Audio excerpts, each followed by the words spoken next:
بتاخد بنج في النفس بتنام برضو. يعني لما بيجوا يخطفوا الستات ريا وسكينه، تمام، بتشممها من هنا بيغمى عليها الست. حلو. التاني بيشرب انبو اصفره دماغه بتروح في حته تانية يا باشا، ده شربه من بقه في معدته 10 دقايق راح لدماغه.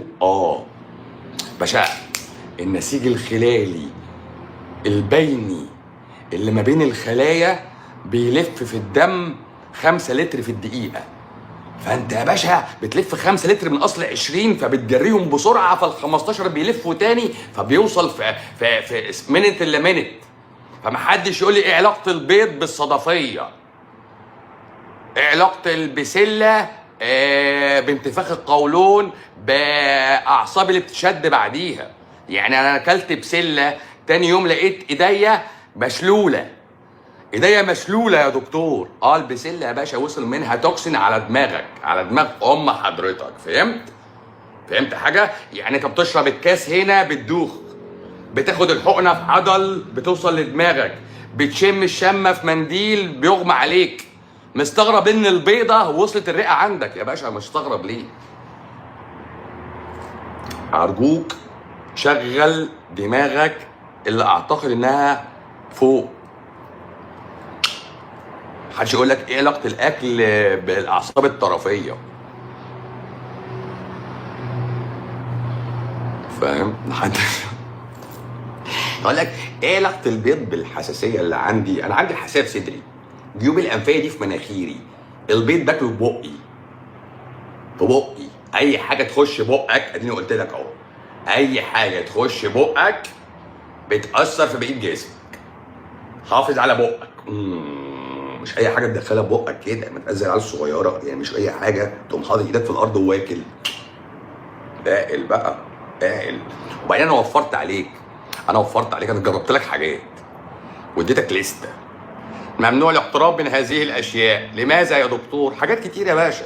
ممكن تقول indigestible، مش هتتهضم حضرتك، هي فيها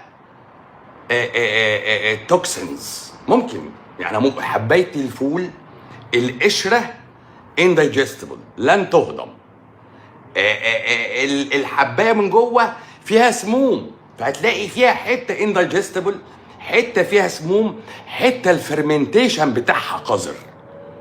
اما تتخمر بتطلع ريحه معفنه وتطلع توكسينز. فبالتالي اللي ياكل حلبه او ياكل بسطرمه تعرفه من وسط المنطقه، ريحه عرقه معروفه. خد يد تعالى، انت واكل بسطرمه وشارب حلبه، على طول تخش البيت تشم ريحه الحلبه في كل الهدوم.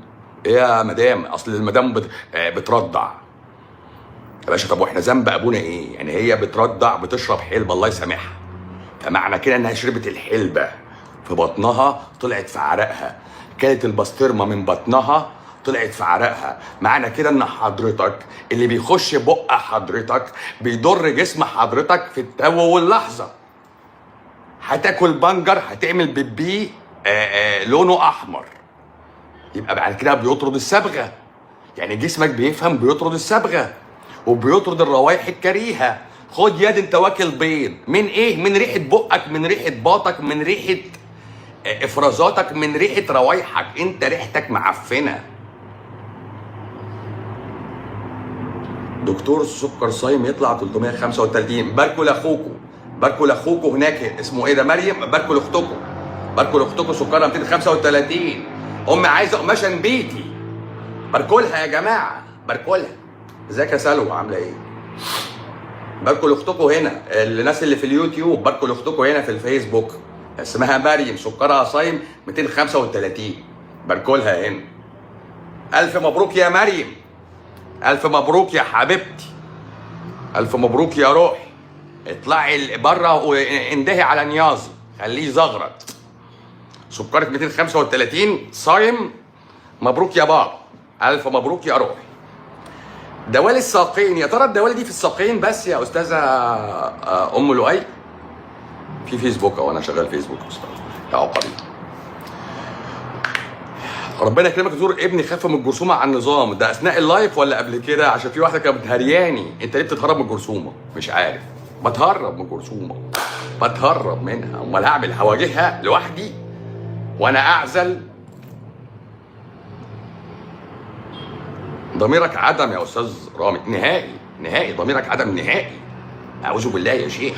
ريحه بقه قبر وريحه باطه، الاستاذ باطه ده مفيش، وفي الحر ده.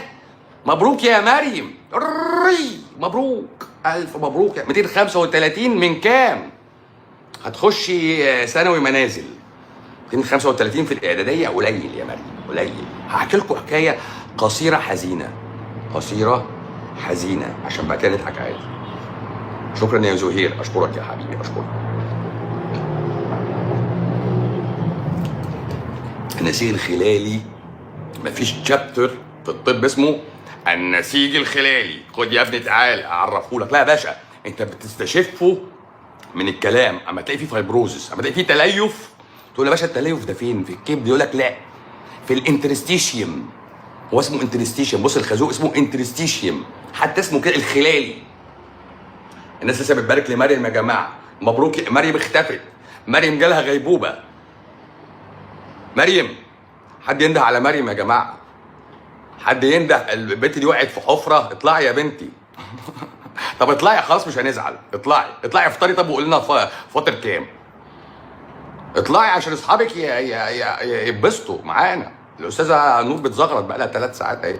اطلعي خلاص يا مريم، خلاص خلاص مش هنضحك عليكي تاني. واحد بيقول لك سكري 300 صايم. ما تروح تموت يالا واسكت يالا ولا. طب والله العظيم بصوا، اسمع الكلمه اللي انا هقولها دي. انا بقالي 3 ايام بقول الكلام ده.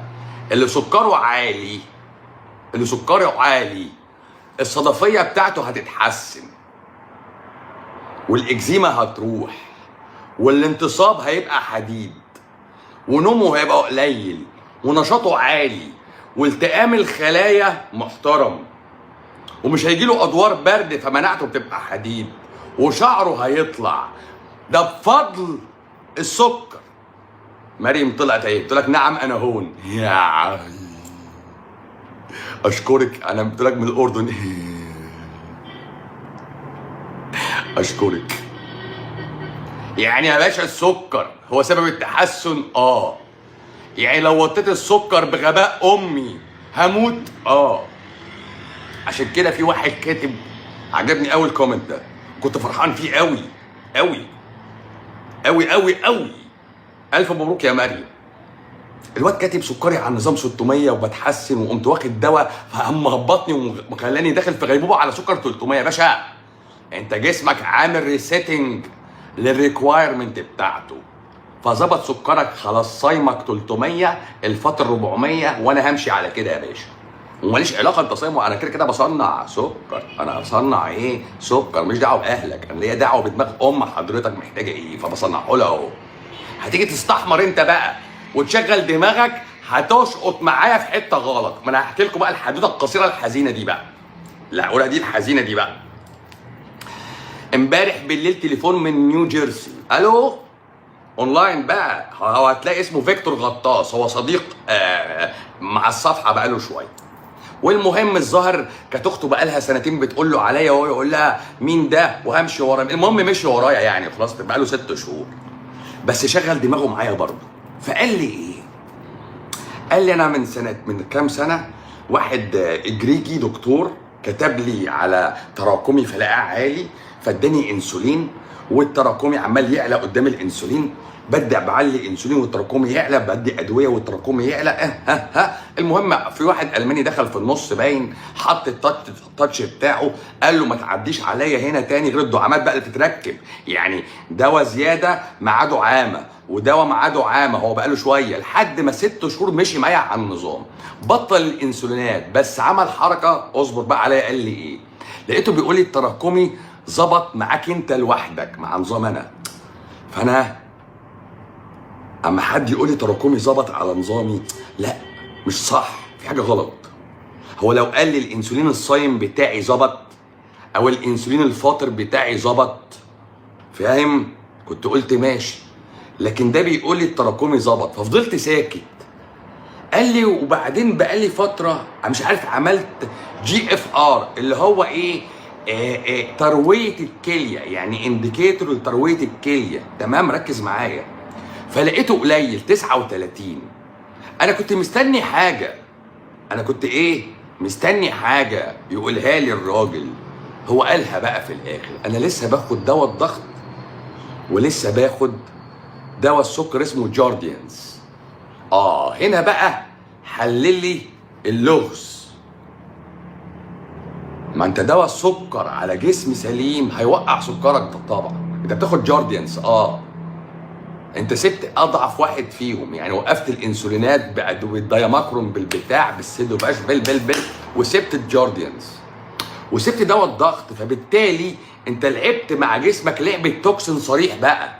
انا جسم سليم وبديله دواء يقلل ضغط وبديله دواء يقلل سكر، بسمه برضه، فلازم يحصل معايا حاجه فالكليه اتاثرت. انا بكلم فيكتور هوجو غطاس في نيو جيرسي. المكالمه ما خدتش كتير بيني وبينه، بس قلت له وقف الدواء خلال شهر، ولو